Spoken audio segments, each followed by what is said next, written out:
நம்ம திருவந்திபுரம் பெருமைமிகு தேவநாத சுவாமி கோவில் கும்பாபிஷேகம் கடந்த வாரம் நடந்து முடிந்தது.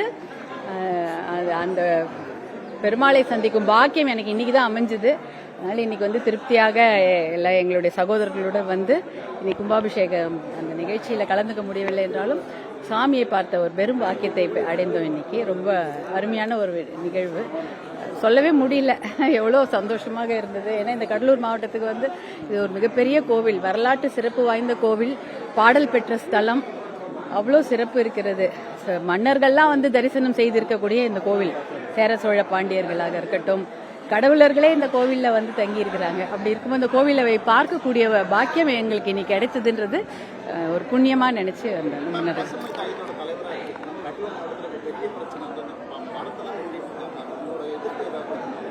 கண்டிப்பாக நிறைய உங்க எல்லாருக்குமே தெரியும், கடலூர் மாவட்டத்தில் தான் கடந்த ஆண்டு முழுக்க மருத்துவர் அன்புமணி ராமதாஸ் அவர்கள் பசுமை தாயகத்தின் முன்னாள் தலைவர் இங்க நிறைய ப்ரோக்ராம் பண்ணியிருந்தாங்க. என்எல்சி விஷயமாக எத்தனையோ ப்ரோக்ராம், பூட்டு போடும் ப்ரோக்ராம்ல இருந்து எல்லாமே இங்கே தான் நடந்தது. எல்லாருக்கும் தெரியும். அப்போ வந்து எல்லாருமே கைது கூட ஆயிருந்தாங்க.